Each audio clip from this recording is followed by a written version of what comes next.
ஸ்தோத்திரம் ஸ்தோத்திரம் ஸ்தோத்திரம் ஸ்தோத்திரம் ஸ்தோத்திரம். 102 சங்கீதம். Psalms 102. ஆங்கிலத்தில் 16 வசனம், தமிழில் 15 வசனம். In English verse 16, in Tamil it is 15. கர்த்தர் சீயோனை கட்டி தமது மகிமையை வெளிப்படுவார். When the Lord shall build up Zion, he shall appear in his glory. கலாத்தியர் 2 அதிகாரம் 18 வசனம். Galatians chapter 2 verse 18. நான் இடித்து போட்டவைகளையே நான் மறுபடியும் கட்டினால் பிரமாணத்தை மீறுகிறவன் என்று காணப்படுவேன். For if I build again the things which I destroyed, I make myself a transgressor. கர்த்தருக்கு ஸ்தோத்திரம். Praise the Lord. வாழ்க்கை என்பது ஒரு யுத்தம். Life is a battle. இந்த யுத்தம் ஓயாமல் நடந்து கொண்டே இருக்கிறது. And this battle is continuously happening without ceasing. இப்பொழுதும் நடந்து கொண்டிருக்கிறது. It is always happening. உலக பிரகாரமான யுத்தங்களை பார்க்கும்போது, when we see the battle of this world, நாம் வந்திருக்கிற காலம் பயங்கரமான காலம். the time that where we have come in this terrible time. ஒரே ஒரு குண்டை வைத்து முழு இந்தியாவை அழிக்கலாம். With only one single bomb they can even destroy the whole of India. Weapons of mass destruction என்று சொல்வார்கள். பேரழிவு உண்டு பண்ணுகிறதான ஆயுதங்கள். And these are weapons of mass destruction. அது மாத்திரமல்ல, பில்டிங்கை அழிக்காமல் மனுஷர்களை மாத்திரம் அழிக்கக்கூடியதான வேதி ஆயுதங்கள், ரசாயன ஆயுதங்கள் கண்டுபிடிக்கப்பட்டிருக்கிறது. And there are also chemical bombs and biological bombs wherein it can destroy human beings and living things and not the buildings. இப்படி உலக பிரகாரமான யுத்தத்தினுடைய ஆபத்து அவ்வளவு பெருகி இருக்கிறது. So there are so dangerous have increased in this world so much. North கொரியாவில் நடந்து கொண்டிருக்கிற பிரச்சனைகள் நிமித்தம், because of the problems that is happening in North Korea, அவர்கள் உண்டாக்குகிறதான ஆயுதங்கள் நிமித்தம், because of the weapons they are creating, இந்த யுத்த திகில் நிமித்தம், because of the threatening of the battle, உலகத்தினுடைய அழிவை சுட்டி காட்டுகிறதான அந்த கடிகாரத்தை இப்போது 11:58 இன்னும் நடு இரவுக்கு 2 நிமிடங்கள் தான், உலக அழிவுக்கு 2 நிமிடம் தான் இருக்கிறது என்று உலக விஞ்ஞானிகள் அந்த கிளாக்கை இப்பொழுது மாற்றி வைத்திருக்கிறார்கள். And the world, the scientists of this world, they have moved the clock of that shows doomsday clock. The doomsday clock, because of all these happenings in North Korea and all the things happening around the world. They moved the hands of the clock to 11:58. 2 நிமிடம் என்று சொன்னால் 2 நிமிடத்தில் உலகம் அழியும் என்றல்ல, அழிவுக்கு அவ்வளவு சமீபமாய் வந்து விட்டோம். So when we say 2 minutes, it is not the world will be destroyed in 2 minutes. It means that the destruction is very nigh. ஆனால் இப்போது நாம் ஆராய்ந்து பார்க்கிற இந்த வசனத்திலிருந்து நாம் பார்க்கிற வாழ்க்கை யுத்தம் என்பது இந்த பயங்கரமான யுத்தத்தை விட பயங்கரமான யுத்தம். Now the battle, the verses, through the verses that we are going to meditate, the battles of the life, it is more terrible than the battles of this world. ஏனென்றால் இப்பொழுது தயாரிக்கப்படுகிறதான குண்டுகள் சரீரத்தை அழிக்கும், ஆனால் இந்த வாழ்க்கை யுத்தம் என்று சொல்லும்போது ஆத்மாவை அழிக்கக்கூடியதான ஆயுதங்கள், யுத்தங்கள். Because the weapons that is being created in this world, it can destroy the body, but however the life's battle, it is a weapon that could destroy our soul. இந்த யுத்தம் நாம் சொல்லுகிறதான, சந்திக்கிறதான, போராடுகிறதான இந்த யுத்தம் அந்த பயங்கரமான பேரழிவை உண்டாக்கக்கூடிய யுத்தத்தை பார்க்கலும் பயங்கரமானது என்று சொல்வதற்கு 3 காரணங்கள் உண்டு. And there are 3 reasons where when we say the life's battle is more terrible than the battle of this life that could create mass destruction. ஒன்று, இந்த அதர்சனமான யுத்தம் இது நம்முடைய ஆத்மாவுக்கு விரோதமானது. One thing is this invisible battle, it is directly affecting our soul. இரண்டாவது, இந்த ஆத்மா முழு உலகத்தை பார்க்கலும் விலையேற பெற்றது. Secondly, this soul is more precious than whole of this world. மூன்றாவது, இந்த ஆத்மா அதர்சனமான ஆத்மா இருக்கிறதுனால இந்த யுத்தம் மதிப்பற்றதாக மாறி இருக்கிறது. And because the soul is something invisible, this battle is something that is not given that value. ஒரு பாம் ஒரு இடத்துல வெடிச்சா அங்க 20 டெட் பாடிஸ் இருந்தா அத்தனை பேருடைய ரத்தம் எல்லாம் அங்க சிந்தப்படும். So when there's a bomb that is exploded in a certain place and then 20 people died, all the blood of those bodies will be there. ஆனால் இந்த ஆவிக்குரிய யுத்தத்துல ரத்தத்தை பார்க்க முடியாது. But in the spiritual battle we cannot see this blood. ஆனால் இந்த ஆவிக்குரிய யுத்தத்தில் சரீரம் உயிரோடு இருக்கிறது. And in the spiritual battle there's bodies somewhere. அதனால இதை மதிக்காமல், இந்த ஆவிக்குரிய முக்கியமான யுத்தத்தை மதிக்காமல் போகலாம். ஆகையால் தான் இது முக்கியமானது. And perhaps we might not give due respect or due value for this spiritual battle, and because of that this is more valued. இப்பொழுது நாம் கவனிக்க வேண்டும். Now we have to listen. இந்த யுத்தத்தில் அழிக்கப்பட வேண்டிய காரியங்கள் உண்டு, கட்டி எழுப்பப்பட வேண்டிய காரியங்களும் உண்டு. In this battle there are some things where has to be destroyed, and where there are some things where it has to be built up. சில காரியங்களை நாம் அழித்திருப்போம், ஆனால் பிசாசு அதை மறுபடியும் கட்ட முயற்சி செய்வான். Some things we would have already destroyed in our life, but however devil will try to build it up and bring it back again. அதை மறுபடியும் நாம் அழிக்க வேண்டும். But we have to destroy them once again. சில காரியங்கள், some things பிசாசு நாம் கட்டி இருப்போம், சில காரியங்களை நாம் கட்டி இருப்போம், பிசாசு அதை அழித்து போட்டிருப்பான், ஆனால் மறுபடியும் நாம் அதை கட்ட வேண்டும். Some things we would have built it up very good, but Satan would have destroyed it, but we have to build it up once again. மறுபடியும் சொல்லுகிறேன். Once again I am saying, நாம் நம்முடைய பிரயாணத்தில், வாழ்க்கை பிரயாணத்தில் சில காரியங்களை நாம் அழிக்க வேண்டும், அழித்து கொண்டே இருக்க வேண்டும். In our life's journey some things we have to keep destroying. அதை நாம் மறுபடியும் பிசாசு மறுபடியும் கட்ட முயற்சி செய்வான். But however the devil will try to build it up once again. ஆனால் மறுபடியும் அதை அழித்து போட. So we have to destroy them once again. அதை விவரமாய் பிறகு சொல்லுகிறேன். I will explain in detail later. அது மாத்திரமல்ல, not only that, சில காரியங்களை நாம் கட்டி எழுப்ப வேண்டும், அதை பிசாசு அழித்து போடுவான், ஆனால் அதை மறுபடியும் கட்ட வேண்டும். Some things we have already built it up, but Satan will try to destroy it, but we have to build it up once again. நாம் படித்ததான அந்த ஆரம்ப 2 வசனங்கள் இதை பார்க்கலாம். And the first 2 key verses that we have read, we can see that. 102ஆம் சங்கீதம் 16ஆம் வசனத்தில் என்னத்தை வாசித்தோம்? What did we read in Psalms 102 verse 16? கர்த்தர் சீயோனை கட்டி மகிமையில் வெளிப்படுவார். The Lord shall build up Zion and he shall appear in his glory. அப்போ சீயோனை கட்டி மகிமையில் வெளிப்படும் என்று சொன்னால் அதோட உண்மையான அர்த்தம் சீயோனை மறுபடியும் கட்டி மகிமையில் வெளிப்படுவார். When it said he shall build up Zion and appear in his glory, it means he will build it up again and he will appear in his glory. ஏன் மறுபடியும் கட்டி? Why should he build it up again? ஏனென்றால் அது இடிக்கப்பட்ட சீயோனா இருக்கிறது. Because it was a Zion that is destroyed. 14ஆம் வசனம் வாசி. Verse 14. உம்முடைய ஊழியக்காரர் அதின் கல்லுகள் மேல் வாஞ்சை வைத்து அதின் மண்ணுக்கு பரிதபிக்கிறார்கள். உம்முடைய ஊழியக்காரர்கள் அதனுடைய கல்லின் மேல் வாஞ்சை வைத்து மண்ணுக்காய் பரிதபி. அதன் அர்த்தம் அது பாழாய் போன சீயோன் இடிக்கப்பட்டிருக்கிறது. And it is said that servants take pleasure in our stones and favor the dust thereof. The meaning is it is in a desolate state. இங்கிலீஷ்ல படிச்ச அதனுடைய கற்கள் மேல் வாஞ்சை வைத்து அதனுடைய தூசிக்காக பரிதபிக்கிறார்கள்.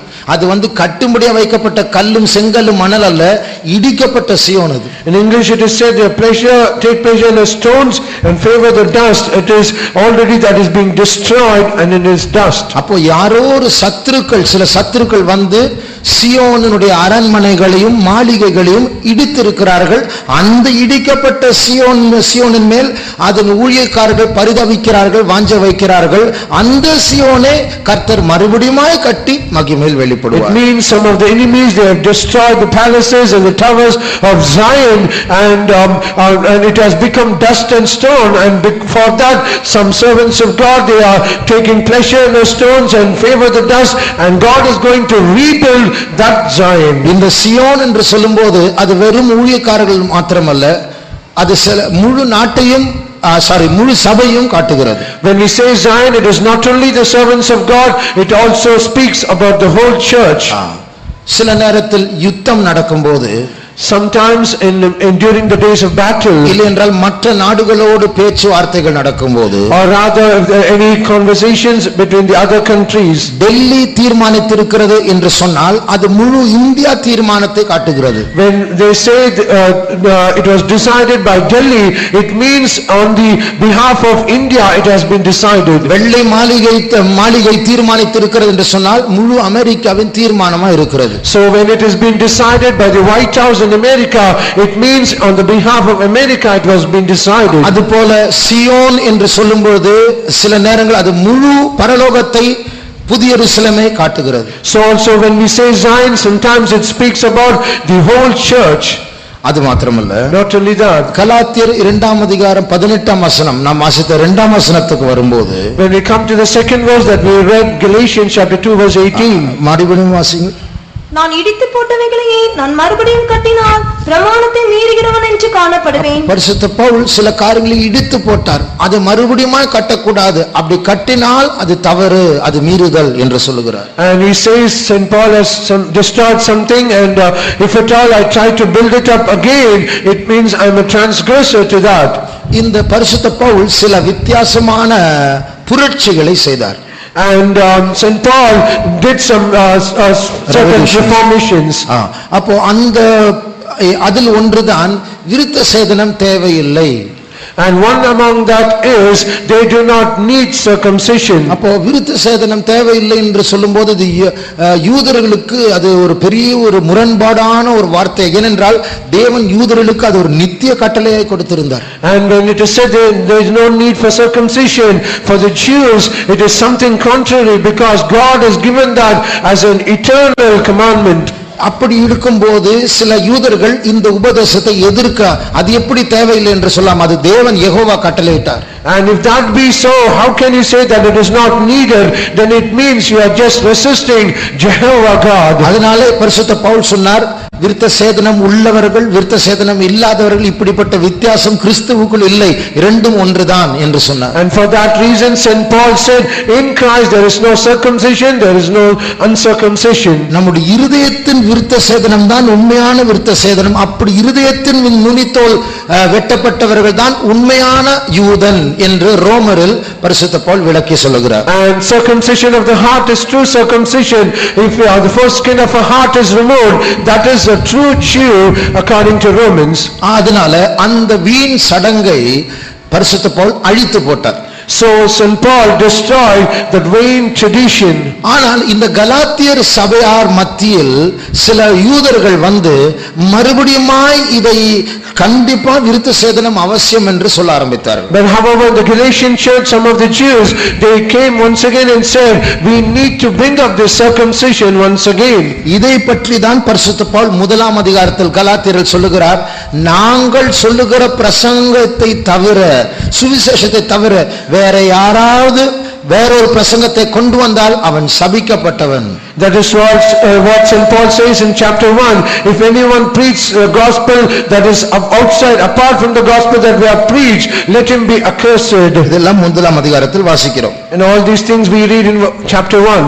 3 பரிசுத்த பவுல் சொல்லுகிறார், நீங்கள் ஆவியில் ஆரம்பிச்சுட்டு போய் மாம்சத்துல பூர்ணமாகிறீங்களே, அது அர்த்தம் இதெல்லாம் விட்டுட்டு வந்துட்டு அந்த சடங்கு தேவையில்லை, கிறிஸ்து தான் முக்கியம், இப்ப திருப்பி ஒரு செயல்ல போய் சிக்கிடுறீங்களே என்று அவர் திட்டுகிறார். And in chapter 3 he says, you have started spiritually and you have now gone to flesh. The meaning is all these vain traditions we have to destroy it. 5 சொல்லுகிறார், கிறிஸ்து உங்களை விடுதலை ஆக்கிட்டார், இனி விருத்த சேதனம் தேவையில்லை, திருப்பி போய் அந்த அடிமைத்தனத்துல போய் மாட்டிடாதீங்க. And in chapter 5 he says, Christ has already delivered you, why do you want to go once again and be entangled in that circumcision? இப்பொழுது 2 வரும்போது, now coming back to chapter 2, 7 வாசிக்கும் போது, when we read verse 7, விருத்த சேதனம் இல்லாதவர்களுக்கு நான் சுவிசேஷம் சொன்னேன், பேதுரு விருத்த சேதனம் உள்ளவர்களுக்கு சுவிசேஷத்தை சொன்னார். And to the uncircumcision I preach the gospel, and to the circumcised Peter preached the gospel. யூதர்களுக்கு சத்தியத்தை சொல்லுகிற பேதுரு, யூதர்கள் அல்லாதவர்களுக்கு சத்தியத்தை சொல்லுகிற Pavul. And Peter, he shared the truth to the Jews, and St. Paul shared the truth to the heathen people. ஆனால் ஒரு குறிப்பிட்ட சூழ்நிலை என்ன நடந்தது? But at one point of time, what did happen? சில யூதர்கள் கலாத்தியர் சபைக்கு வந்தபோது, when some of the Jews, when they came to the church at Galatia, பேதுரு புறஜாதியர் மத்தியில் அதுவரைக்கும் இருந்தவர் எழும்பி போய் யூதர்களோடு போய் சேர ஆரம்பிச்சிட்டார். Peter, till then, who was along with the heathen people, the moment the Jews came, he went and joined them. 12ஆம் வசனத்தை வாசிங்க. 2:12. 2:12. எப்படியெனில் யாக்கோபின் இடத்திலிருந்து சிலர் வருகிறதற்கு முன்னே அவன் புறஜாதியாருடனே சாப்பிட்டான். அவர்கள் வந்தபோதோ விருத்த சேதனம் உள்ளவர்களுக்கு பயந்து விலகி பிரிந்தான். பாருங்க, அப்போ இவங்கெல்லாம் இதை திட்டிடுவாங்க, விருத்த சேதனம் இல்லாதவரோட சேர்றீங்க, அவங்க ஃபர்ஸ்ட் விருத்த சேதனம் பண்ண சொல்லுங்க, இப்படி எல்லாம் தர்க்கம் வரும்னு சொல்லிட்டு பேதுரு எழும்பி போய் அந்த யூதர்களோடு சேர்ந்து விட்டார். Because it will happen so many arguments, why you are going to gather along with the uncircumcised? So fearing all these things, Peter withdrew himself and separated himself and joined himself with the Jews. இதனால பேதுருவுக்கும் பவுலுக்கும் ஒரு வாக்குவாதம். பவுல் சொல்றார், I withstood him to the face, முகத்தில் நான் அவரை திட்டினேன் என்று 11ஆம் வசனத்தில் சொல்லுகிறார். In verse 11, St. Paul says, I withstood him with the face. இதை பற்றி தான் 18ஆம் வசனத்தில் வாசிக்கிறோம், நான் இடித்து போட்டதை அழித்து போட்டதை மறுபடியுமாய் கட்டினால். ஆண்டவர் வேண்டான்னு சொல்லிட்டார். இதுக்கெல்லாம் ஒரு முடிவு உண்டாயிடுச்சு. திருப்பி விருத்த சேதனம் சொல்லி சொல்லாதீங்க, அது மீறுதலாய் மாறும். And that is what he says in verse 18, if I try to build it up once again, if I bring up that circumcision once again, then it is a transgression. இதே போல நாம் நம்முடைய ஜீவிதத்தில் அழிக்க வேண்டிய அழித்து போட்ட காரியங்கள் உண்டு. So also even in our life there are some things where we have to destroy, and there are some things we have already destroyed. நம்முடைய வாழ்க்கை யுத்தம் என்பது முடிவில்லாமல் நடந்து கொண்டிருக்கிறது. The battle of life, it is endlessly happening. ஒவ்வொரு நாளும் நாம் அதனால் அந்த யுத்தத்தில் பாதிக்கப்படுகிறோம். Every day because of the battle we are being affected. நாம் பார்க்கிற காரியங்கள், the things that we see, நாம் பேசுகிற காரியங்கள், the things that we speak, நாம் கேட்கிற காரியங்கள், the things that we hear, நாம் சாப்பிடுகிறதான காரியங்கள், the food that we eat, நம்முடைய தூக்கம், our sleep, இதெல்லாம் நாம் வாசிக்கிற காரியங்கள், and the things that we read, நம்முடைய உறவுகள், our relationships, நம்முடைய பழக்கங்கள், our movements, நமக்குள் தங்குகிற தீமைகள், and the evil that is abiding in us, இதெல்லாம் தான் நம்மை பாதிக்கிறது. இதெல்லாம் தான் நம்மை அழிக்க வருகிறது. இதை தான் நாம் அழித்து போட வேண்டும். இதுதான் நம்முடைய யுத்தம். And all these things are trying to destroy us, and it is affecting us well. We have to destroy us, and this is our battle. அது அர்த்தம், இந்த கட்டுவது அழிப்பது இந்த ரெண்டுமே ஒவ்வொரு நாளும் நடந்து கொண்டே இருக்கிறது. The meaning is building and destroying. These two things are happening daily in our life. அப்ப இன்றைக்கு தேவன் சில காரியங்களை இந்த ஞாயிற்றுக்கிழமை ஆராதனை மூலம் கட்டுவார். சில அபிஷேகத்தை தருவார், சில வார்த்தைகளை தருவார், சில பொருத்தனைகளை செய்ய அவர் ஏவுவார். இதெல்லாம் கட்டுகிற அனுபவம். வெளியே போய் சாயங்காலம் வரத்துக்குள்ள எல்லாத்தையும் இடிச்சு போடலாம். Some things God speaks to us through this morning service, to the prophecies, to the word of God. God will try to build up some things in our life, but the moment that we go out of this hall in the evening, everything will try to destroy. அதே போல so also வாரம் முழுவதும் பிசாசு சில காரியங்களை நம்முடைய லைஃப்ல கட்டி எழுப்பி இருப்பான். All throughout the week Satan, he would have tried to build up some things in our life. ஆனால் இங்கே வந்து பொருத்தனைகள் மூலமா, அறிக்கையின் மூலமா அதை அழித்து போடுகிறோம். But we come here through some decisions and vows, we destroy them. ஆக இந்த கட்டுகிற அழிக்கிறதான யுத்தமானது நடந்து கொண்டே இருக்கிறது. So this battle of building up and destroying, it is keeping on happening. இப்பொழுது நன்றாய் புரிந்து கொள்ளுங்கள். Now understand it clearly. உங்களை 2 பேர் உரிமை பாராட்டுகிறார்கள். Over you, 2 people are claiming claiming ownership of you. Claiming ownership of you. ஒன்று ஆண்டவர் சொல்லுகிறார், நீ எனக்கு சொந்தம், நீ என்னுடையவன். One, God says, you belong to me, you are my own. ஆனால் நாம் பாவத்தில் பிறந்தவர்கள், அதாவது பாவ தன்மையோடு பிறந்தவர்கள். But however we are born in sin, or we are born with the nature of sin, அந்த பாதாளத்தின் பிசாசின் கரையோடு நாம் பிறந்திருக்கிறபடினால் சில பிசாசுகளும் நம்மில் உரிமை பாராட்டுகிறது. Because we are born with that stain of the hell or Satan, even Satan is also trying to claim ownership of us. பிசாசு என்று சொல்லும்போது பொதுவாக சொல்லவில்லை, என்னை உரிமை பாராட்டுகிற குறிப்பிட்ட சில தீய பிசாசுகள் உண்டு. When I say devil, it is not in a generic way, but there are some things that are specific in my life where Satan tries to claim ownership of me. என்னே திருடி கொலை செய்து அழிக்க வேண்டும். He has to steal, kill and destroy me. அப்ப அதுதான் அந்த பிசாசுடைய project. That is the project of the devil. அதே போல உங்கள் ஒவ்வொருவருடைய பேர் அறிந்த சில பிசாசுகள் உண்டு. சின்ன குழந்தையிலிருந்து நீங்க யாரும் தெரியும், நீங்க வளர்றது போறது வரது எல்லாம் பார்த்துட்டே இருக்கு. ஆனால் உங்களை அதுதான் உரிமை பாராட்ட முயற்சி செய்கிறது. So there are few people, Satan knows them by their name right from their birth, right from the childhood. He knows very well how you are, and he is always trying to claim ownership of them. இன்றைக்கு அந்தி கிறிஸ்துவோடு சேர்ந்த யூதர்கள் இருக்கிறார்கள். Today we find some of the Jews, they are joined along with the Antichrist. அவர்கள் யெகோவா தேவனை மறுதலித்தவர்கள். They are people who denied Jehovah God. சாத்தானோடு சேர்ந்த யூதர்கள். They are the Jews, they join along with Satan. எப்படி சில சாத்தான் குழுக்கள் எல்லா தேசங்களிலும் மதங்களிலும் இருக்கிறதோ, as there are some groups of Satan, it is all in religions and in all countries. யூதர்கள் மத்தியிலும் அப்படி ஒரு சாத்தான் குழு உண்டு, ஒரு cult. Even among the Jews there are some group, they are cult. அவருடைய பேர் கபாலா. And the name of that cult is Kabbalah. அப்ப அவங்க ரகசியமா சாத்தானுக்கு ஆத்துமாக்களை ஒப்பு கொடுத்த கூட்டத்தார். They are the group of people, they have yielded secretly their souls to Satan. இவர்கள் இந்த அந்தி கிறிஸ்து ஆவியோடு ஒத்துழைத்து அவர்கள் இந்த இஸ்ரவேலில் இருக்கிற யூதர்களை வெறுக்கிறவர்கள். இவர்கள் யூதர்கள் தான், ஆனால் அந்த யூதர்களை வெறுக்கிறார்கள். And they cooperate along with the spirit of the Antichrist. They hate the Jews in Israel. ஆகையால் இந்த யூதர்களில் அதிகமானவர்கள் தான் தான் கோத்திரத்தை சேர்ந்தவர்கள். And majority of such a group of people, they belong to the tribe of Dan. இதை விவரமாய் விளக்க நேரம் இல்லை. We do not have sufficient time to explain in detail. வெளிப்படுத்தல் 7ஆம் அதிகாரத்திற்கு வரும்போது, when we come to Revelation chapter 7, அங்கே 12 கோத்திரங்களை பார்க்கிறோம். We see the 12 tribes there. 12 கோத்திரமா அவர்கள் பிரிக்கப்பட்டு 1000 வருட அரசாட்சியில் இவர்கள் தான் உலகத்தினுடைய குடிமக்களாய் இருக்க போகிறார்கள். They will be separated by 12 tribes and they are going to be the citizens in the millennial period. ஆனால் இந்த 12 கோத்திரத்தில் தான் கோத்திரத்தை காணோம்.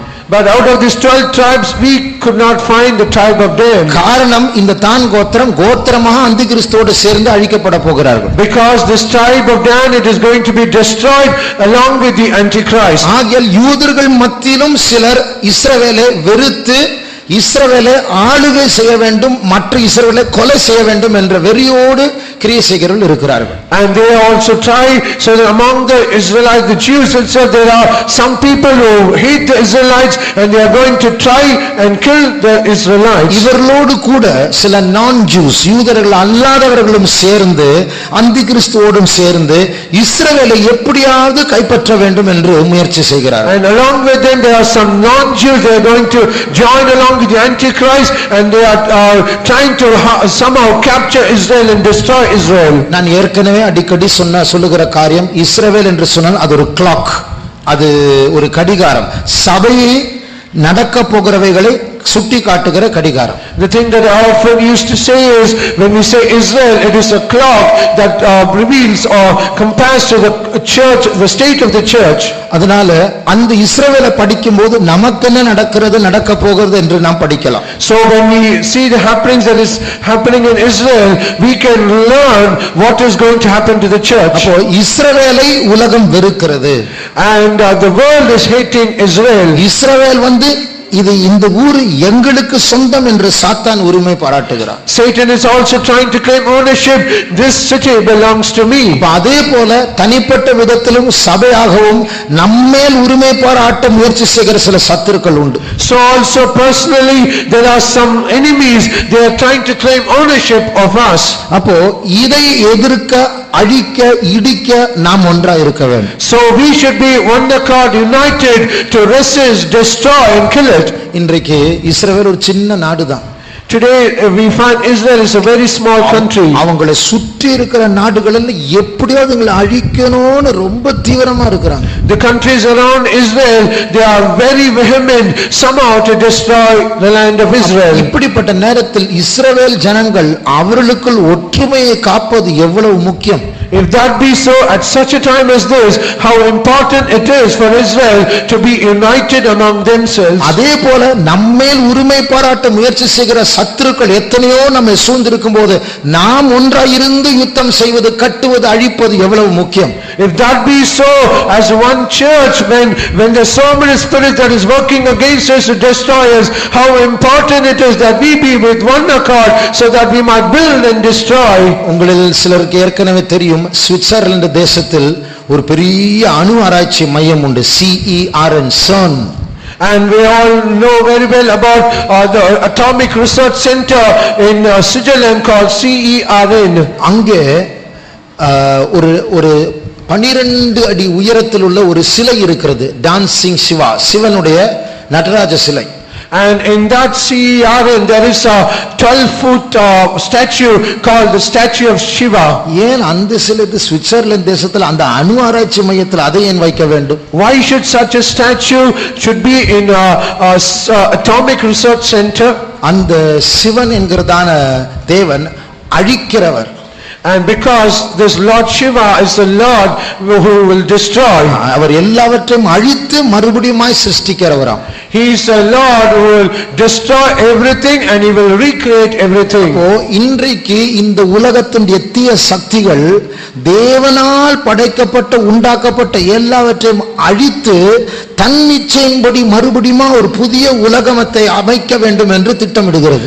Today's world, it is trying to destroy all the things that has been created by God, and it is trying to recreate according to its own lust and desire. முதலாவது தேவனால் படைக்கப்பட்ட எல்லா மனுஷர்களையும் அழிக்க வேண்டும், குறிப்பாக தேவனால் மீட்கப்பட்ட தேவனுடைய ஜனங்களை அழிக்க வேண்டும். First important thing, they have to destroy the human beings that are created by God, especially people who are redeemed by God. இப்படி எல்லாம் அழிவு நம்மை சுற்றி இருக்கும்போது, so when all these destructions are around us, நாம் ஒன்றாய் இருப்பது எவ்வளவு முக்கியம். how important and imperative it is that we be united. நம்மத்தில் பிரிவினைகள் மார்க்கபேதங்கள் இருக்கும் என்றால் அது நம்மையே பலவீனப்படுத்தும். So if there are separation heresies among us, then it will even weaken us. அதனால இந்த யுத்தத்தில் இந்த ஒன்றாய் கட்டுவோம், ஒன்றாய் அழிப்போம். So let us destroy it with one accord and let us build it up one accord. ரோமர் 8ஆம் அதிகாரம் 13ஆம் வசனத்தை வாசிக்கும்போது, when we read Romans chapter 8 verse 13, மாம்சத்தின்படி பிழைத்தால் சாவீர்கள், ஆவியினாலே சரீரத்தின் செய்கைகளை அழித்தால் பிழைப்பீர்கள். கர்த்தருக்கு ஸ்தோத்திரம். praise the Lord. இங்கே அழித்தால் என்கிற வார்த்தை வாசிக்கிறோம். Here we read a word called destroy. நாம் அழிக்க வேண்டிய சில காரியங்கள் உண்டு. There are some things we have to destroy. பேசினா முட்டி போட வச்சிருவோம். அமெரிக்காவில் டார்பா, அதாவது ஒரு அட்வான்ஸ்ட் அட்டாமிக் ரிசர்ச் சென்டர் இருக்கு. அத அணு ஆராய்ச்சி அல்ல, மிலிட்டரி ஆராய்ச்சி செய்கிறதான ஒரு இடம். In America there is a place called DARPA where it is a military research center. அங்கதான் ரோபோட்ஸை தயாரிக்கிறார்கள். It is in that place robots has been created. இன்டர்நெட்டை கண்டுபிடித்ததே அந்த டார்பா தான். It is this DARPA who also invented the internet. அப்போ இவர்கள் சில robots, சில எந்திர மனுஷர்களை தயாரித்திருக்கிறார்கள். These people have created a certain robots. அதுக்கு லேசர் கண் இருக்கு, and it has a laser eye. அதுக்கு பழகக்கூடிய தன்மை இருக்கு, and it has also an aspect to move along with people. not move along with people, அது பார்த்ததே பழகும். and it will get habituated and exercise the things that it is seeing. அதாவது நான் கொஞ்சம் சர்க்கரை, பால், காபி தூள் இதெல்லாம் வைத்து காஃபியை உண்டாக்கி அதற்கும் பால், சர்க்கரை, காபி தூள் வைத்தால் நான் செய்கிறதை அதுவும் பார்த்துவிட்டு அதுவும் செய்யும். அதற்கு பிறகு அது தானாக காஃபி உண்டாக்கும். And if I have a milk, sugar and coffee powder to me to prepare a coffee, and if the robot also has the same things, then when it sees that I prepare a coffee accordingly, it also learns how to prepare a coffee. அது கண் மூலமாய் பார்த்து செய்கிற காரியங்கள் அதுக்குள்ள புரோகிராமாய் மாறுகிறது.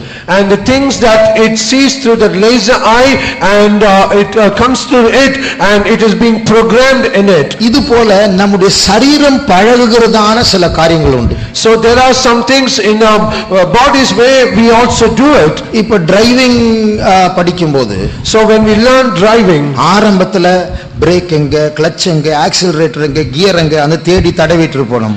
Initially we will just try to we'll find it hard, where is the brake, clutch and the accelerator and so on. Break போடுற நேரத்துல ஆக்சிலரேட்டர் போட்டு எங்கயாவது போய் இடிச்சிருவோம். The time where we are supposed to apply brakes, if we do it on the accelerator, we will dash somewhere. ஒரு brother போய் எங்கேயோ மோதிட்டார். Pastor கேட்டார், என்னப்பா இப்படி ஓட்டுறான்? பாஸ்டர் அங்க ரோடு வளையுது பாஸ்டர் அப்படின்னு. ரோடு வளைஞ்சா போய் இடிக்கணுமா? And one brother, he dashed somewhere, and pastor said, why did he do? This brother said the road was bending. If the road is bending, should we go and dash? Road வளையறதுக்கு தான் steering கொடுத்திருக்காங்களே. நேரா போயிட்டே இருக்கணும், road நேரா இருக்கணும்னா என்ன அர்த்தம்? The steering has been given to just bend when there is a bend. So what is the use when we go directly and dash? அப்போ ஆனால் பழகின பிறகு, but after we get habituated in that, யோசிக்கவே தேவையில்லை. and it is not necessary to even think of it. கார்ல பேசிட்டே போலாம், கை சேர்ந்து செஞ்சிட்டே இருக்கும், கால் சேர்ந்து செய்யும். And we will keep on conversing while we drive the car. The things that the foot has to do, the hands has to do, it will do it automatically. கம்ப்யூட்டர்ல type அடிக்கும்போது, when we key in or type in a computer, ஆரம்பத்துல அந்த finger எப்படி வைக்கணும், ASDF GF LK JH J அப்படிலாம் practice பண்ணி விரல் எப்படி எல்லாம் வைக்கணும்னு சொல்லி கொடுப்பாங்க. Initially they will teach us how we should make use of the fingers in association with the keys. அதுக்கு பிறகு நம்முடைய விரல் ஃபிங்கர் மெமரி என்று சொல்வார்கள். விரலுக்கு நம்ம யோசிக்க தேவையில்லை, ஃபிங்கரே அடிச்சிட்டு இருக்கோம். And after that after we've been used to doing all these things, well they say the finger memory automatically without a knowledge we can use it. ஒரு முறை நான் கீபோர்டு வாசிச்சிட்டு இருக்கும்போது, once while I was playing a keyboard, நான் வாசிக்கிறத ஒரு brother வந்து கேட்டார், கொஞ்சம் ஸ்லோவா வாசிச்சு காட்டுங்கன்னு சொன்னா என்னால ஸ்லோவா வாசிக்க முடியல. ஏன்னா அது சிந்திக்காம வாசிக்கிற ஒரு காரியம் இருந்தனால என்னால அதுக்கு வாசிக்க முடியல. And one brother who was looking into how I was playing, he said, can you please play it slowly so that I can learn? I was not able to do it because unconsciously I was doing it, and it is coming out of it and I cannot do it slowly. ஆகையால் நாம் சிந்திக்காமலே நம்முடைய சரீரம் சில காரியங்களை பழகுகிறது. And without a knowledge, without a thinking, our bodies, it is doing something. அப்போ இந்த சில பழக்கங்களில் நல்ல பழக்கங்கள் அந்த ரோபோட் மாதிரி அது புரோகிராமா மாறுகிறது. உள்ள சில நல்ல பழக்கங்கள் உண்டு, சில கெட்ட பழக்கங்கள் உண்டு. So in these habits there are some good habits as well as the bad habits. அப்போ இந்த பிசாசு நமக்குள் கட்டி எழுப்புகிற சில கெட்ட பழக்கங்கள் உண்டு. So the devil, there are some bad habits where the devil he tries to build it up. நாம் டிவி பார்க்கிறது, the TVs that we watch, cinema பார்க்கிறது, the cinemas that we watch, சில உடைகள், some dresses, சில வார்த்தைகள், some words, இப்படி எல்லாம் சில போகிறதான சில இடங்கள், and some places where we visit, பழகுகிற சில ஆட்கள், some people where we associate ourselves. இதெல்லாம் நாம் செய்து நம்ம புரோகிராம் ஆயிட்டோம். இப்ப அது இல்லாம முடியாது, அது பழகிட்டோம். நாம் we have been programmed because we have done so much so many times, and without them we are not able to live. குறிப்பிட்ட நேரத்தில் சாப்பிட்டு நம்முடைய பாடியில் இருக்கிற ஜூசஸ் அந்த டைம் வரும்போது தானா வெளியே வரும். அது புரோகிராம் ஆயிடுச்சு. And because of the certain specific times, because we had a food, all the enzymes and the juice, it automatically starts in our body. ஆனால் கர்த்தருடைய கிருபையினால அந்த அதுதான் இப்போது நாம் வாசித்தோம், சரீரத்தின் செய்கைகள். And by the grace of God, as we read now, it is the acts of the flesh. அந்த சரீரத்தின் செய்கைகளை நீங்கள் ஆவியினால் அழிப்பீர்கள் என்றால் பிழைப்பீர்கள். If we mortify the deeds of the flesh by the Spirit, ye shall live. நல்ல செய்கைகள் உண்டு, அதை அழிக்க வேண்டும் என்ற அவசியம் இல்லை. சில தீய செய்கைகள் உண்டு, பிசாசினால் கட்டி எழுப்பப்பட்ட செய்கைகள். There are some good deeds, it is not necessary for us to destroy them, but there are some bad deeds where the devil brings it up, we have to mortify them. நான் ஒரு முறை உணர்ந்தேன். Once I realized this. குறிப்பிட்ட சில ஆட்கள் வரும்போது எனக்குள்ள தானா ஜோக் தான் எழும்பணும், சிரிப்பு தான் வரும், வேற எதுவுமே வராது. If some specific people, when they come to me, automatically I will try to become jovial. அது சீரியஸ்னஸ் போயிடும். அந்த ஆள் வந்து சிரிக்க சிரிக்கிறவர், அதனால நான் அவர் சொல்றதை வச்சு சிரிக்கணும், நான் அவரை சிரிக்க வைக்கணும். Automatically all the seriousness will go because he is a person makes us to laugh, and I will also laugh, and all these things will come automatically. அதனால அவர் வந்த உடனே எனக்குள்ள அந்த சிரிப்பு ப்ரோகிராம் ஆன் ஆயிடும். So the moment that he comes near me, immediately the laughter, it is being, because it is programmed, it will come out. அதுபோல சில சூழ்நிலைகள், சில சம்பவங்கள், சில நிகழ்ச்சிகள், சில நபர்கள், சில நினைவுகள் நம்ம ஒரு ட்ரிகர் மாதிரி அது வந்து சில ப்ரோகிராம்ஸ் ஸ்டார்ட் பண்ணிடும். So also some situations, some events, some experience that we have already come, all these things, it will automatically trigger within us. ஆனால் கர்த்தருடைய கிருபையினால ஒரு காலத்தில் நாம் எப்படி எல்லாம் இருந்தோம், ஆனால் எத்தனையோ காரியங்களை அழித்து இங்க வந்திருக்கிறோம். But however, by the grace of God, once upon a time there have been so many things where it has destroyed us, but however little by little we have destroyed and overcome them, and we have come hither. சில உடைகளை பிரதிஷ்டை செய்துவிட்டு இனிமேல் இப்படி உடுத்த மாட்டேன். Some dresses we have already consecrated, saying I'm not going to wear it anymore. சில உறவுகளை விட்டுவிட்டோம், இனிமேல் அந்த ஆட்களோடு பழக மாட்டேன். Some relationship we have already denied and say no more we are going to move along with them. சில காட்சிகளை நாம் பார்க்கிறதை விட்டுவிட்டோம், இனிமேல் அதை பார்க்க மாட்டேன். Some pictures or scenes we have already left not to see it again, and henceforth we are not going to see it again. நம்முடைய ஆத்துமாவை அழிக்கக்கூடிய சில இடங்களை நான் இனிமேல் அங்கே போக மாட்டேன். Some places where it tries to destroy my soul, I am not going to go anymore. இப்படி பரிசுத்த பவுல் விருத்த சேதனத்தை அழித்து போட்டது போல நாமும் பிரதிஷ்டைகள், பொருத்தனைகள், அறிக்கைகள் மூலமா எத்தனையோ காரியங்களை அழித்து போட்டது. So as Saint Paul destroyed the circumcision, so also through many consecrations we have destroyed many things in our life. ஆனால் நன்றாய் புரிந்து கொள்ளுங்கள், but understand it clearly, இந்த தவறான காரியங்களை நமக்குள் புரோகிராமாய் கட்டி எழுப்பினதான அந்த சக்திகள், நம்மை உரிமை பாராட்டுகிறதான அந்த தவறான ஓனர் மறுபடியுமாய் நமக்குள் வந்து அந்த இடித்து போட்ட காரியங்களை கட்டி எழுப்ப அவன் முயற்சி செய்வான். The spirits that is wrongly programmed in us, where we are programmed to do all the wrong things in our life, it will come again once again to us to claim ownership of us and try to build it up. நம்முடைய ரட்சிக்கப்படாத சொந்தக்காரர்கள் மூலமாக, through the unsaved relatives, நம்ம சில சொப்பனங்கள் மூலமாக, through some of the dreams,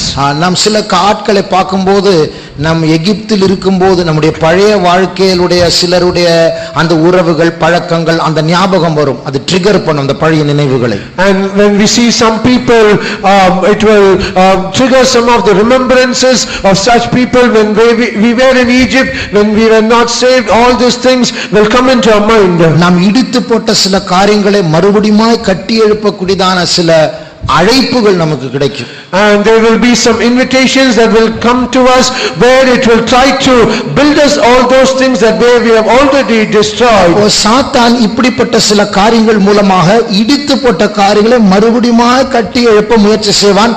இதுதான் இன்றைக்குள்ள செய்தி. இதை கவனமாய் கேட்டு இந்த வாரத்தில் வருகிற நாட்களில் இது நடக்கிறதா இல்லையா என்ற இந்த வசனத்தின் கண்ணாடியை வைத்து ஜாக்கிரதையாய் ஜீவிக்க வேண்டும். So likewise Satan will come to us trying to build us all things that we already destroyed, and this is the message for today. So throughout this week there might be some situations where it will come, but we should be very careful and we should be very alert. ஒரு தாய் சொன்னார்கள், one mother said, சாத்தான் பரிசுத்தவான்களை பாவத்தை வைத்து சோதிக்க மாட்டான், பாவம் அல்லாத பாவத்தை வைத்து தான் சோதிப்பான். Satan will not allure saints with sin, but he will allure them, tempt them with a sin that is not sin.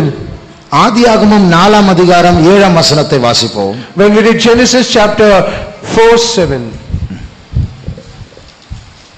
நீ நன்மை செய்தால் மேன்மை இல்லையோ, நீ நன்மை செய்யாதிருந்தால் பாவம் வாசற்படியில் படுத்திருக்கும், அவன் ஆசை உன்னை. நீ நன்மை செய்யாமல் இருந்தால் பாவம் வாசற்படியில் படுத்திருக்கும். If thou doest not well, sin will lie at your doors. அப்ப பாவத்தினுடைய முன்னாடி ஸ்டெப் என்ன? So what is the previous step before sin? அதாவது அதுக்கு அடுத்தது பாவம் தான். The meaning is the next step is sin. அது என்னது? இந்த வசனத்தின்படி நன்மை செய்யாமல் இருப்பது. not doing good. அதாவது அது தப்பு கிடையாது, பாவம் கிடையாது, ஆனால் அது நல்லதல்ல. It is not sin, but however it is not well. அந்த நல்லதல்ல என்ற அந்த காரியத்தை செய்யும்போது அடுத்தது பாவம் வாசல்படியில் படுத்திருக்கும். So if we do not do the well good thing, immediately the next step is sin lying at the door. அப்ப காயின் நல்லதில்லாத ஒரு காரியத்தை செய்தார். என்னது?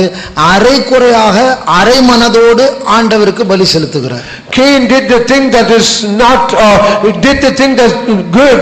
He did not do the thing that is good because he offered the sacrifice half-heartedly. அது அப்படி நம்ம அரைக்குறையா கை தட்டுறது, எங்கேயோ யோசிச்சு பாட்டு பாடுறது, சோத்திரம் எல்லாரும் பண்ணும்போது வாயை மூடிட்டு இருக்கிறது, இது பாவம் கிடையாது, ஆனா நல்லதல்ல.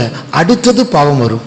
And so also when we sing our song without clapping our hands, thinking of something, or when we sing and when all others are praising, we are keeping silent, it is not sin, but we are not doing that good thing, but however the next step is sin.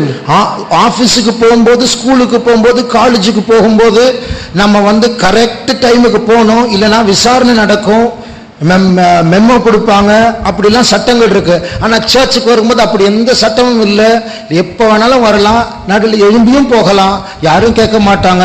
அது பாவம் இல்லை, நல்லதல்ல, அடுத்தது பாவம் வரும்.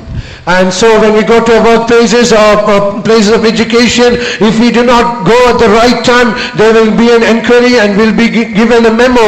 But however, when we come to the church, we come as we like, whatever time we like, even we get up in the middle. So it is not sin, but however it is not at all good, but the next thing is sin. ஆக நன்மை அல்லாத இந்த காரியங்கள் நமக்கு பாவத்தின் வாசலாய் மாறுகிறது. And all these things that is not good, then it becomes the door to sin. ஆகையால் நாம் கஷ்டப்பட்டு இடித்த காரியங்களை மறுபடியும் கட்டி எழுப்பக்கூடியதான இல்லை சூழ்நிலைகள் பிசாசோடு ஒத்துழைக்கிறோம்.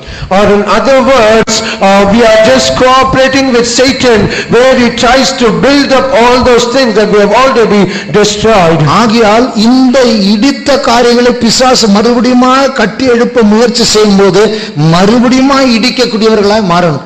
So when Satan tries to build up all those things that is being already destroyed, then we have to have the strength even to destroy it once again. ஆகையால் உங்களுடைய பிரதிஷ்டைகளை நீங்கள் காத்துக்கொள்ளுங்கள்.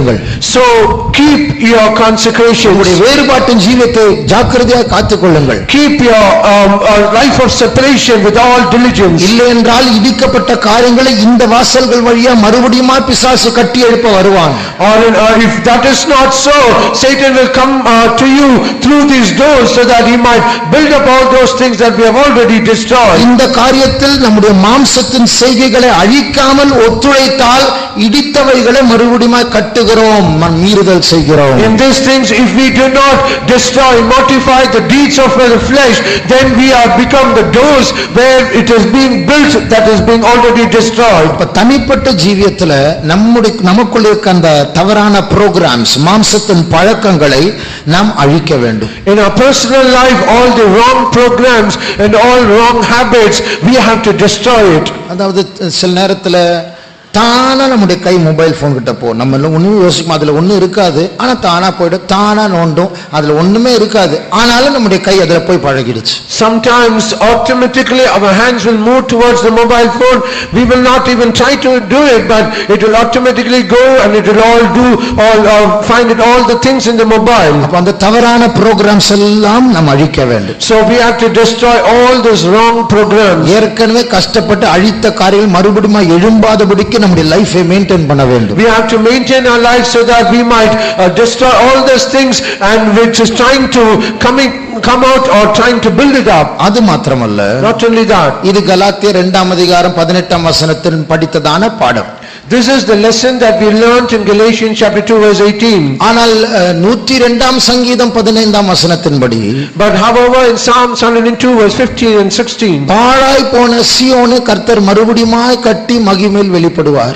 God shall build up the Zion that is laid desolate and he shall appear in his glory. ஒரு சபையாக நம்மை பார்க்கும்போது நம்முடைய எதிராளியாகிய பிசாசு அவன் குண்டுகளை போட்டு எவ்வளவு அழிவை சபைக்குள் உண்டு பண்ணிவிட்டான். And when we see us as a collectively as a church, Satan is trying to work against us, and he has cast so many bombs to destroy us. அநேகருடைய விசுவாசத்தை அழித்து போட்டார். He has destroyed the faith of many. அநேகருடைய ஜெப ஜீவியத்தை அழித்து He போட்டார். has destroyed the prayer life of many. அநேகருடைய எளிமையை, கிறிஸ்துவுக்குள் இருக்கிற எளிமையை பிசாசு அழித்து He போட்டார். has destroyed the simplicity in Christ of many. அநேகருடைய ஐக்கியத்தை அவன் அழித்து He has போட்டார். destroyed the fellowship of many. அநேகருடைய பரிசுத்தத்தை அவன் அழித்து He has போட்டார். destroyed the holiness of many people. அநேக வீடுகளிலுடைய அதிகாலை ஸ்தோத்திர ஜெபம், அநேகருடைய வீட்டுகளுடைய குடும்ப ஜெபம் எல்லாம் அழிக்கப்பட்டிருக்கிறது. And many of the family prayers and many of the morning praising in many of the families, it is already being destroyed. அநேகருடைய தியாக ஜீவியத்தை பிசாசு அழித்து போட்டான். And many, he has destroyed the sacrificial life of many people. அநேகருடைய சுவிசேஷம் சொல்லுகிற தன்மையை பிசாசு அழித்து He has போட்டான். destroyed the aspect, the nature of preaching the gospel of many. இப்போ உலர்ந்து போன, அழிந்து போன, காய்ந்து போனவர்களை போல நாம் வாழ்ந்து கொண்டிருக்கிறோம். ஒரு சாதாரண அற்பமான base Christian life.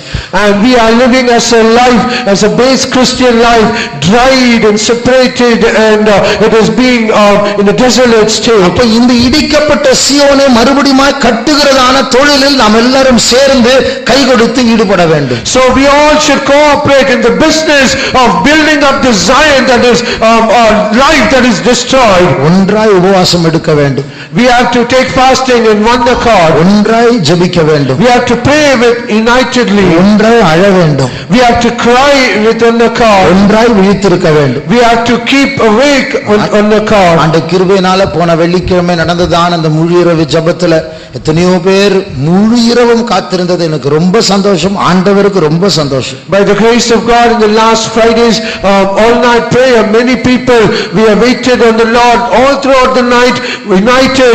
So I was very glad, and even God is also glad on that. நாம் நம்முடைய தனிப்பட்ட காரியங்களுக்கு அதிகமா ஜெபிக்கவில்லை. அப்படிப்பட்ட தருணம் கொடுக்கப்பட்டிருந்தும் நிறைய பேர் மைக்கில பொதுவான காரியங்கள் தான் சொன்னார்கள். We did not pray for our personal things, though there are chances and opportunities given to share their personal problems. The people shared only the common and the general problems. இப்படி நாம் கொஞ்சம் பேரா இருந்தாலும், அதிக பாரம் இருந்தாலும், நாம் ஜீவனை கொடுத்து நாம் மறுபடியும் இடித்தவைகளை கட்ட வேண்டும். And even we are very few, even though we have so many burdens, where we should be united and we have to lay down our life. நெகேமியாவினுடைய காலத்தில் மண்மேடு அதிகமா இருந்தது என்று இடிக்கப்பட்ட இடங்களை பற்றி சொல்லப்பட்டிருக்கிறது. In the days of Nehemiah, there were so many mounds where it is being destroyed. வாசிகள், மண்மேடு அதிகமா இருந்தது. 4:10 நெகேமியா 4ஆம் அதிகாரம் 10ஆம் வசனம். அப்பொழுது யூதா மனிதர், சுமைகாரரின் பலன் குறைந்து போகிறது, மண்மேடு மிச்சமாயிருக்கிறது, நாங்கள் அலங்கத்தை கட்டக்கூடாது என்றார்கள். கட்டவே முடியாது, எல்லாம் இடிஞ்சு போச்சு, மண்மேடு அதிகமா இருக்கிறது. There's much rubbish அப்படிதான் இங்கிலீஷ்ல இருக்கு. And we are not able to build it up, there is much rubbish. அப்போ ஆனால் 6ஆம் வசனத்தை வாசிக்கும் போது, but when we read the initial verse, வாசிங்க 6ஆம் வசனம், verse 6, நாங்கள் அலங்கத்தை கட்டி வந்தோம், அலங்கமெல்லாம் பாதி மட்டும் ஒன்றாய் இணைந்து உயர்ந்தது, ஜனங்கள் வேலை செய்கிறதற்கு ஆவலாய் இருந்தார்கள். மண்மேடு அதிகமா இருந்தாலும், பாரம் அதிகமா இருந்தாலும், கட்டக்கூடாத சூழ்நிலை இருந்தாலும் ஜனங்களுக்கு வேலை செய்ய ஆவலாய் இருந்தார். They had a mind to work.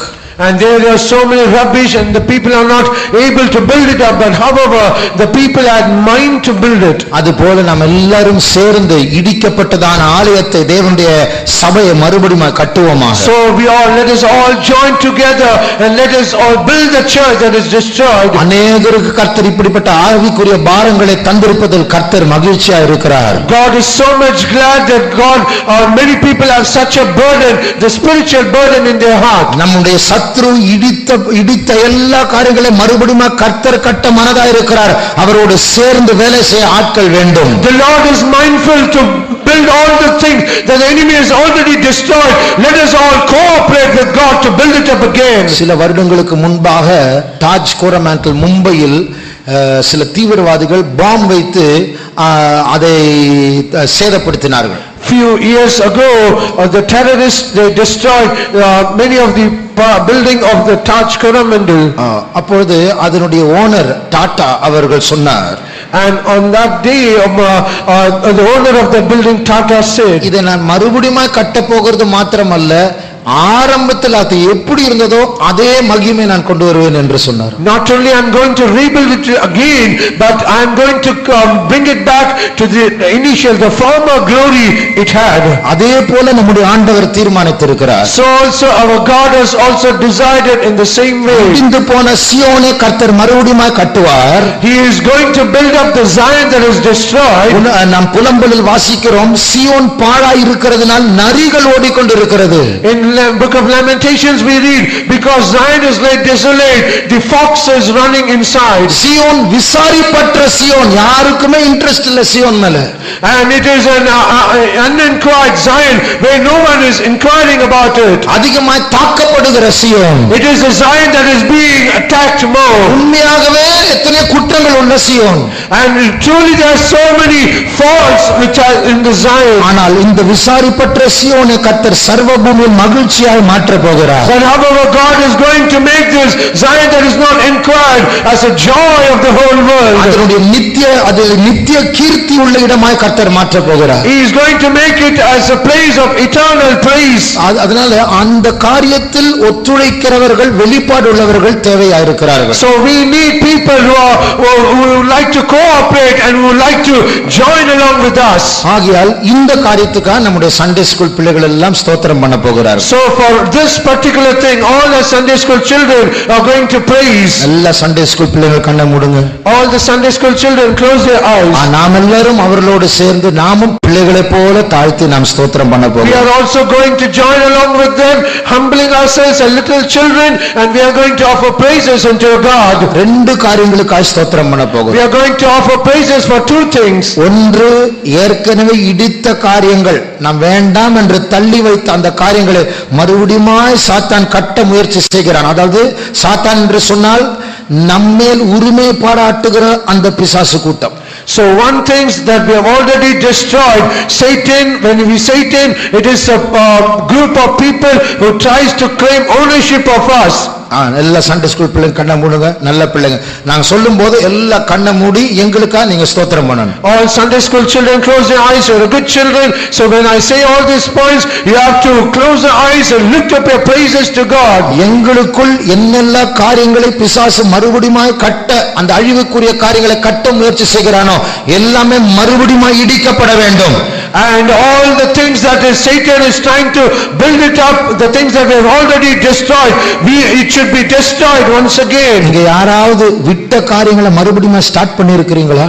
Is there anyone who have already tried to restart the things that we have already hated? கர்த்தர் உங்களோடு பேசிக் கொண்டிருக்கிறார். The Lord is speaking to you. மறுபடியும் இடிக்கும்படியாய் இந்த பிள்ளைகள் ஸ்தோத்திரம் பண்ண போகிறார்கள். And the children are going to offer praises so that it has to be destroyed once again. ஆனா இந்த கூட்டத்தில் சில அழிவுகள் உண்டாக வேண்டும். And in this meeting there should be some destructions. Bible சொல்லுகிறது நம்முடைய போர் ஆயுதங்கள் மாம்சத்துக்குரியவைகள் அல்ல, ஆனால் அரண்களை நிர்மூலமாக்கக்கூடியவைகள் தேவ பலன் உள்ளது. And the scripture says our weapons are not carnal but they are mighty to the stronghold, to pull it up all the strongholds. நம்முடைய துதிகளுக்கும் பேரழிவு உண்டாக்கக்கூடிய வல்லமை உண்டு. Even for our praises there is a power to create mass destruction. கொஞ்சம் ஸ்தோத்திரம் பண்ணினா போதும், நிறைய பிசாசு அழிக்கப்பட போகிறது. And he said that we offer little praises, many of the demons are going to be destroyed. நாம் ஸ்தோத்திரம் பண்ணினால் போதும், நிறைய அழிவுக்குரிய பில்டிங்ஸ் ஆண்டவர் இடிக்க போகிறார் இன்றைக்கு. And if he said that we offer little praises, God is going to destroy many buildings. இந்த பிள்ளைகளோடு கூட நாமும் ஸ்தோத்திரம் பண்ணுவோம். Let us join along with the children and let us offer praises unto God. துதி செய்ய தொடங்கினால் கர்த்தர் கோட்டைகளை தகர்த்து போடுவார். When we start to praise, God will bring down all the towers. ஆசீர்வாதத்தோடு கர்த்தர் அந்த மாளிகைகளை பிடுங்கி எடுப்பாரா. God is going to pluck out from the foundation. யாராவது இங்கே வேலை செய்ய ஆவலா இருக்கிறீர்களா? Is there anyone who are ready to join with us?